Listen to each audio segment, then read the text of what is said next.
Siphile sabuya futhi la ngokhulu ukuyithoba nakuba lentshisekelo lokuthola ulwazi olujulile sathi asivakashele la Mkhulu Shobel'khulu sibheka la umndau noma nendawo ekwazi ukucacisela ukuthi indau nomndau into eyodwa yini indau nomndawe into eyodwa yini iyini umehluko uma ukhona yini so Mkhulu kunjani siyaphila pastor winning nabalaleli ekhaya no siyabonga asivele ke sibheke lento cacisa ukuthi mhlawumbe masikhuluma ngendawo nangomndawe sikhuluma ngani ngiyabonga pastor winning cha kukhona umehluko phakathi kwalemimoya emibili eyindawo nomndawo igama elithi indawo kusuke sikhuluma ngomoya la wabantu ababuya esizweni samandau specifically siyatholakala ke isizwe samandau esikhathini samanje siphila kanjena ke uma ushona endaweni efana no Chipinge ngala eZimbabwe ushona eBeira ngala eMozambique yohlangana nesizwe samandau abantu uma bekhuluma bathi babereketa chindau awubona amashangani labantu akubona amatsonga bangamandau abanye babathatha ngokuthi ichindau yi dialect noma enye yolwimi olusukela esishoneni kanti indau noma ulwimi leshindau lukhona liyaphila bakhona abantu abanjalo abaphilayo lapho kunamadoda kunabafazi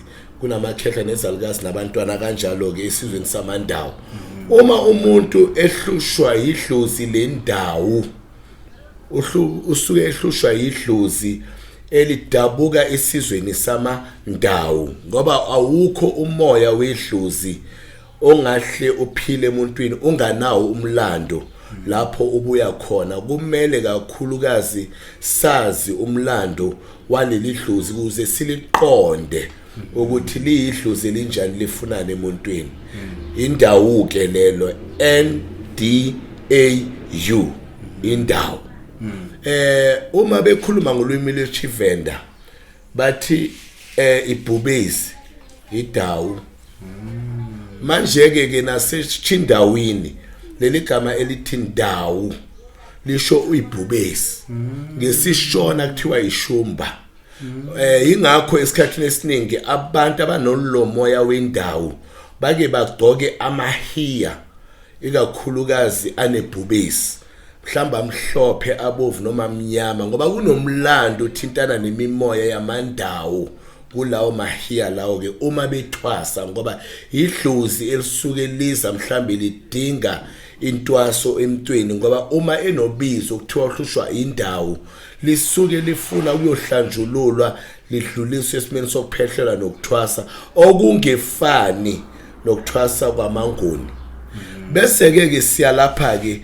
kumndawo ngaphambi kokuthi ngiye kumndawo ngifuna ukuthi ngichaze kakhulu ebantwini angithi ke bona bathi amandawo bona uma bayibiza isizwe samandau uma sesilithatha igama lesindawo siletha ngasizulwini sithi umndawe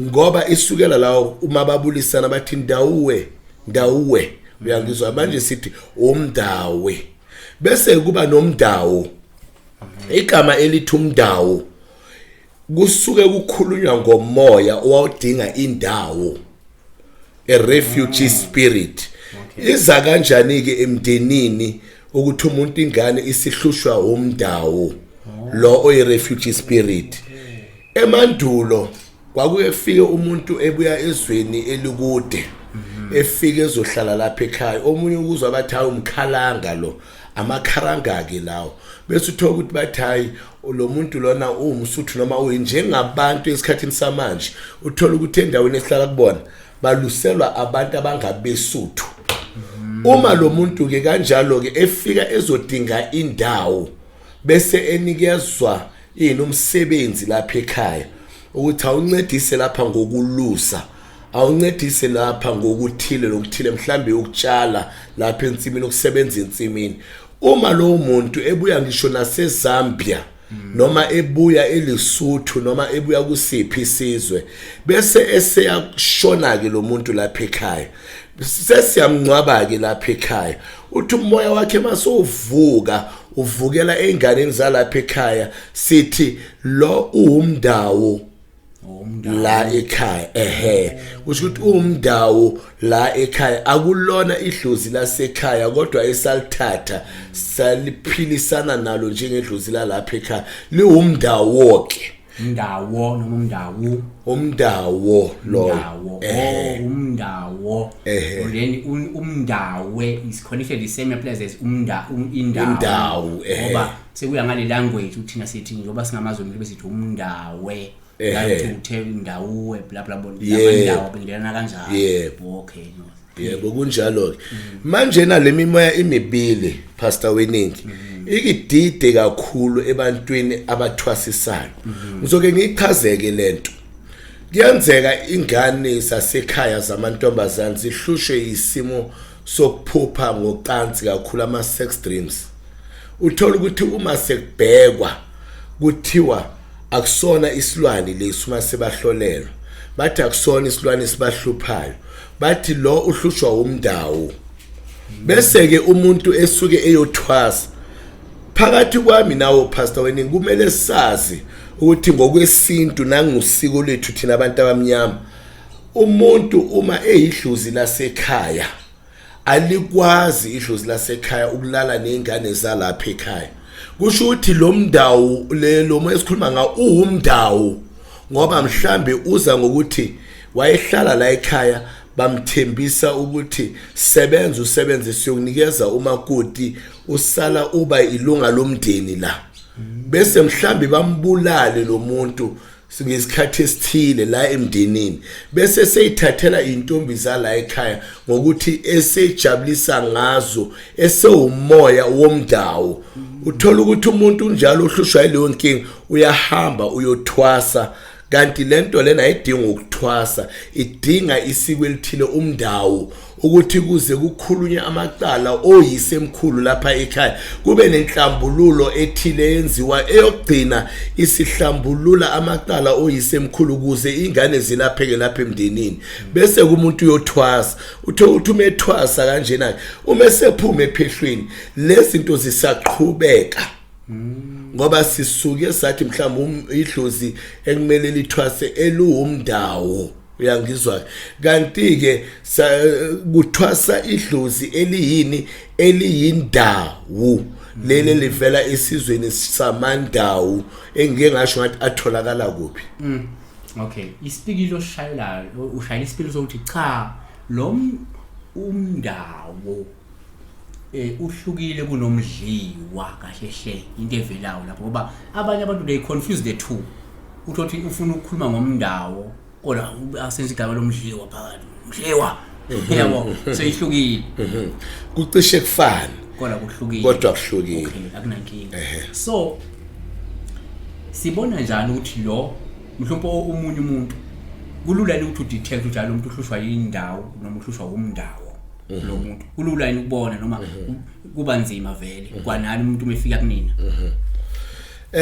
Into engizoyisho Pastor Weningi thina singabalaphi bendabuko, ikakhulukazi thina esathwasa, uma sikhuluma nje ngemimoya yendau nomndau, umuntu ongayiqonda kangcono umuntu wayithwasa lemimoya onayo, ngoba ukhuluma ngento ayaziyo hayi ngezwa bethi.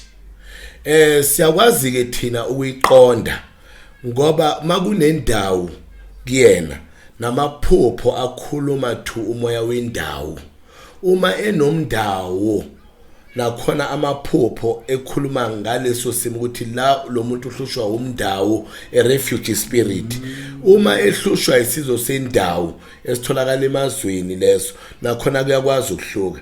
Ngike ngifise ukujula kakhulu kodwa ngike ngisabe pastor, ngoba baningi abalingisi ethu uma ezofunda lokho esegila abantu ukuthi cha uyabona uma uphupha nje umnomzana wasemanzini kusuke kuyindawo ngempela kunjalo uma inhlwathi yamanzi ikuthandele kusuke kubonisa isimo sendawo abanye bathi ama water spirits isuke isho lokho kanti esikhathini esiningi uma uhlushwa umndau uyoba nenkinga ezenzakalayo ezingaxazululeki kodwa ezingathintani nobuhlozi bokuthwasa makuwumndau ngoba umoya ozohlupha lapha ekhaya kodwa awufani nomdliwa ngoba umdliwa ngelinye ilanga soke siuchaza ngithi cishe kwafana ingakho abantu bedideka kodwa ke lo umndau lo unalo uphawu lwawo ukuthi lo umndau wane ngike ngakuchaza ukuthi uma umuntu ephupha kakhulu esocansini kungesona isilwane kuyenzeka ukuthi sithole ukuthi unomndau lo muntu indlela yokulapha umndau akukona ukumthwasisa ukulungisa lento eyenza ukuthi abantwana abalapha ekhaya behlushwe isimo socansi kodwa kube kunomsamo lapha ekhaya kube kunamathongo ekumele kube bayabavikela labantwana babantombazana kungani angabavikeli ngoba kusuke kunecala emathongweni ekumele lolungiswa lilungiselwe lengane yabantu yafika njenge refugee spirit idinga indawo umndau umoya owawudinga indawo wase ushonela lapho ke la usuhlala khona kwasusuvuka emndenini makhosi bofuna ukuqakiselela more details hamba lapha nakwezo ezomsamo nethongo TV on YouTube uzokwazi ukuthi noma kumfonele ukusho lokho asibona